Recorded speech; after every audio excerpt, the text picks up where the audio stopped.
Le mouvement patriotique pour la sauvegarde et la restauration, MPSR, a décidé d'assumer ses responsabilités devant l'histoire, la communauté nationale et internationale. Le mouvement qui regroupe toutes les composantes des forces de défense et de sécurité a ainsi décidé de mettre fin au pouvoir de M. Roch-Marc Christian Kaboré ce 24 janvier 2022. This moment, on the 24th of January 2022, marked not only a pivotal point in Burkina Faso's political history, but the turning of Burkina Faso's page in the West African fight against Islamic terrorism. Driven by the blood of innocents and the administration's inability to secure and steer the nation towards prosperity, Lieutenant Colonel Paul-Henri Damiba, with the support of the Patriotic Movement for Safeguard and Restoration, or MPSR, successfully ousted President Roch-Marc Christian Kaboré and his constituents from power. Despite this coup making international headlines, the consensus awareness of both Burkina Faso and the rise of Islamic militancy in West Africa is quite minimal, especially in comparison to that of Central Asia and the Middle East. So today, on True Stories, we will explore the history of Burkina Faso, the rise of terrorism in West Africa, and the sequence of events leading up to Damiba's coup d'état.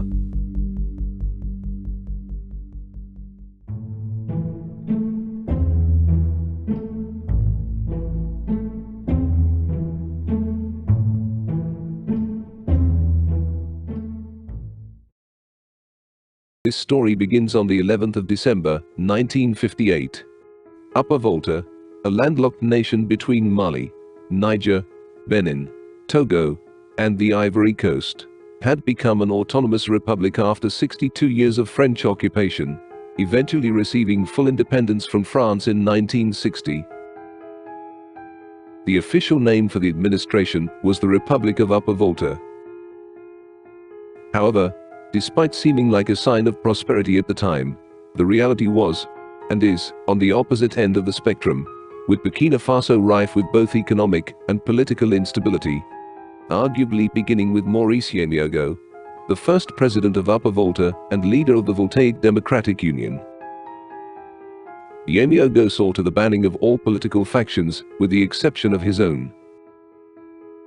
The general public was incensed. Many retaliated by organizing mass demonstrations, civil uprisings, and union disputes, quite often requiring military intervention. The discontent saw to the rise of Lieutenant Colonel Sangal Lamazana, who organized a coup just 6 years since Upper Volta had become its own nation. Lamazana then ratified a new constitution on the 14th of June in 1976, once again reintroducing a democratic structure in the nation's leadership. However, Lamazana's efficacy in ruling Upper Volta was compromised by fierce droughts. The agricultural industry during his time in office was severely impacted, a disaster as Upper Volta and many other West African nations are heavily reliant on agriculture, consequently resulting in famine sweeping through the nation. Civil uprisings began reoccurring once again, which then led to Colonel Zerbo taking a page from Lamazana's book, orchestrating yet another coup on the 25th of November in 1980. Zerbo successfully ousted Lamazana before removing his constitution and replacing his administration with the Military Committee of Recovery for National Progress, a supreme authoritative body. Despite Zerbo's successes, he had failed to realize that his citizens cared not for the political structure of leadership but the economic security of the nation. And though the GDP per capita had risen by 13% during his time in office, the nation's inflation began spiraling out of control. The Central African franc during his reign was trading at an average of 449 against the US dollar, in comparison to 211 during Lamazana's period in office. Household spending nearly increased twofold, which once again led to, and yep, you guessed it, yet another coup. This time, orchestrated by Major Jean-Baptiste Idriago and the Council of Popular Salvation, or CSP, in 1982. When the CSP rose to prominence, the party was immediately divided between left and right-wing factions, with both parties at constant odds with one another. It was during this time that Upper Volta would see the rise of the nation's most prominent leader and icon, the rise of Captain Thomas Sankara. Sankara was charismatic and heavily patriotic, a lethal concoction for garnering faith and allegiance, eventually leading to his appointment as Prime Minister of the CSP under President Ouedraogo. However, his strong personality would come to odds with many other prominent individuals, eventually leading to Sankara's arrest in 1983. In response, Captain Blaise Compaore, a colleague of Sankara, then organized another coup. Yes, another coup, ousting the CSP from power and not only freeing Sankara, but appointing him as the new president of Upper Volta. Thomas Sankara then officially declared on the 2nd of August, 1984, that Upper Volta would be renamed to Burkina Faso, the land of the righteous men, paying homage to the Burkinabe people, the largest indigenous ethnicity of the region. Sankara and the new administration had bold plans for Burkina Faso, launching the most ambitious and largest socio-economic project seen in Africa, wishing to turn Ouagadougou into a modern metropolis. Sankara immediately commissioned infrastructure projects and made improvements of women's rights in attempts to modernize the nation. Sankara also encouraged agriculture and anti-desertification projects to address the issue of famine gripping the nation. Sankara was successful in his endeavors. Not only did he outlaw practices which discriminated against women, practices like female genital mutilation, forced marriages, and polygamy, but Sankara had made Burkina Faso completely food self-sufficient for the first time in modern history. With Jean Ziegler, a former UN representative, noting that the production of cereal under Sankara's rule grew from an estimated 1.1 to 1.6 billion tons per annum. Thomas Sankara then continued revolutionizing Burkina Faso's domestic policies by introducing national-wide literacy programs and land redistribution for the poverty-stricken. Whilst undertaking these projects, Sankara rejected all foreign aid and investment, as he wished to reduce Burkina Faso's overall debt and economic reliance on the International Monetary Fund. It is also important to note that his ulterior motive may have been the removal of foreign influence from the internal affairs of the nation. And despite Burkina Faso's GDP shrinking by 37% as collateral for Sankara's decisions, the nation had experienced deflation for the first time in modern history, with the Central African franc trading at 272 against the US dollar in comparison to the previous decade, where the Central African franc was trading at 449. However, Sankara's revolutionary changes and the outright refusal of foreign investment had created many enemies. Some Burkina Faso citizens, primarily the upper class and disgruntled working class men, were unhappy with the expansion of women's rights and lack of private commercial opportunities with foreign bodies. The latter sentiment was also shared amongst the aforementioned foreign bodies, who were furious on being denied the opportunity to generate profit, especially the French, who were still harboring ill will towards Burkina Faso ever since losing Upper Volta as a French colony in 1960. The ill will then manifested in another coup, orchestrated yet again by Blaise Compaore, the same man who had organized Sankara's initial rise to power.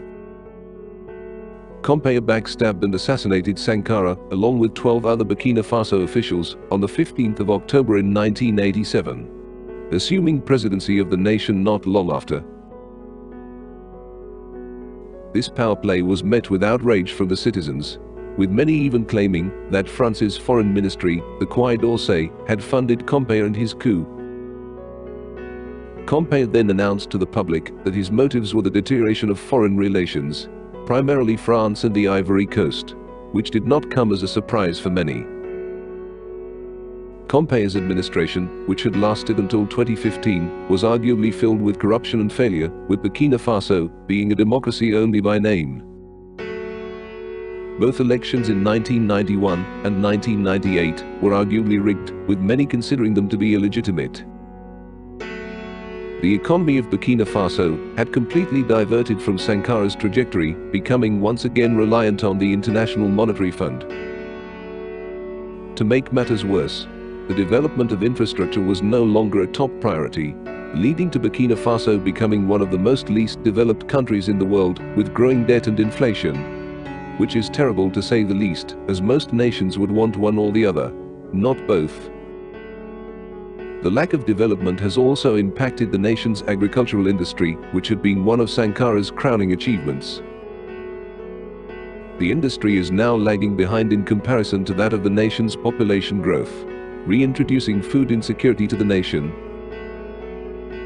Over 1.5 million children are currently at risk of food insecurity, with the Global Hunger Index ranking Burkina Faso 65th out of 78 nations of concern. However, for a moment in the new millennia, it seemed that Burkina Faso's fortunes had changed. In 2006, numerous international companies began exploring for gold, which had led to more than 15 major discoveries. Soon, Burkina Faso became the fourth largest exporter of gold in Africa, with the illustrious metal making up 64.7% of all exports and 8% of the nation's GDP between the years of 2007 and 2011. Alleviating the pressure of Burkina Faso's cotton industry, which had previously been the most vital export. Compaoré would allow the construction of industrial mines wherever gold deposits were discovered, without ever consulting the local citizens, resulting in thousands forced to resettle in other parts of Burkina Faso, and thousands of acres of agricultural land being torn asunder. A punch in the gut for the local communities of the nation, who are heavily reliant on the yields of said land. Whilst one may think industrial mining launches nations into prosperity due to its lucrative nature, in Burkina Faso, that is simply not the case, for most of the gold unearthed is coming at the cost of food in people's mouths. On top of that, the industry was, and is rife with human rights abuse revolving around labor, with a prolific number of reports detailing workers receiving no salaries and children as young as 6 years old working in gold mines. Many citizens in fact prefer that their children work in mines over educating themselves in school, as any gold discovered can be instantly turned over for cash, whilst receiving primary, secondary and tertiary education requires decades of commitment with no promise of a return of investment, with the latter being a harrowing prospect for many poverty-stricken in rural Burkina Faso. The reliance on foreign divestment, paired with lack of administrative oversight, has led to the compromise of the nation's educational system and a decrease in priority towards developing profit-generating infrastructure outside of the mining industry, ultimately compromising the future of Burkina Faso. However, despite the plethora of issues crippling Burkina Faso, Compaoré had a far more pressing issue that required his full attention. The rise of Islamic militancy, the byproducts of the civil wars in Algeria. Islamic militants began pouring into Burkina Faso from Mali, which was a temporary breeding ground for Islamic extremists. These terrorists were local groups that had often pledged allegiance to international Islamic terror organizations. The most notable were the Tuareg rebels, who had associated with al-qaeda. Compaoré had even struck an agreement with the Tuareg rebels, providing refuge on his lands, given that they do not carry out any attacks within the country, which only increased the presence of Islamic extremism in Burkina Faso, primarily in the northern regions, as the presence of government oversight was thin. Then, in 2015, Islamic terrorists carried out 4 attacks, resulting in 7 deaths and 1 kidnapping, completely exposing Burkina Faso's national security that was now compromised due to Islamic terrorists having embedded their roots in the region. The agreements between Islamic extremists and Compaoré caused massive outrage amongst the civilians, with many believing that Compaoré's administration had failed in managing not only the economy but the issue of terrorism. This led to Roch-Marc Christian Cabra being sworn in as president on the 29th of December 2015, with many hoping that the newly elected president would be able to put an end to extremism and violence. However, his leadership was reportedly ineffective, with division occurring between the military This was exacerbated by disjointed communication and inefficient logistics, which ultimately gave Islamic extremists the upper hand. The attacks under Compaoré's rule only increased, with many attributing the increase in attacks to the new administration's refusal to negotiate with terrorists and lack of communication. The conflict had intensified so much, Burkina Faso declared a state of emergency in numerous northern provinces on the 1st of January in 2019. By 2021, Burkina Faso was home to the Islamic Maghreb, the Jamaat Nusrat al-Islam wal Muslimin, the Ansar al-Islam Lilichad wal Jihad, the Islamic State in the Greater Sahara, the Islamic State in Iraq and the Levant, Burkina Liberation Front, and the Movement for Unity and Jihad in West Africa. And despite numerous international bodies assisting Burkina Faso in the fight against terrorism, the conflict with the aforementioned extremists killed thousands and displaced a further 100,000 and counting. The lack of security within the nation became of grave concern towards not only the civilians but the military. Sentiment was growing within the army that much of the ills could have been avoided with adequate leadership and communication. This consequently casted doubt over the nation regarding the efficacy of Compaoré's leadership, with many completely losing faith in not only the administration's ability to manage terrorism but the economy, with Burkina Faso still being one of the poorest countries in the world, with the minimum monthly wage being 34,664 Central African francs, which works out to be roughly $60. Tensions eventually boiled over on the 24th of January in 2022. Lieutenant Colonel Paul-Henri Sandaogo Damiba orchestrated a coup, disposing of Compaoré with the assistance of the Patriotic Movement for Safeguard and Restoration, commonly referred to as the MPSR. Damiba then assumed power as interim president, promising to revitalize the economy and secure victory in Burkina Faso's fight against Islamic terrorism, conflict which does not seem to be stopping anytime soon. Thank you so much for watching True Stories. If you would like to donate to non-for-profit organizations in Burkina Faso, please visit the description of this video. Please leave a like and subscribe, and I will see you all next time.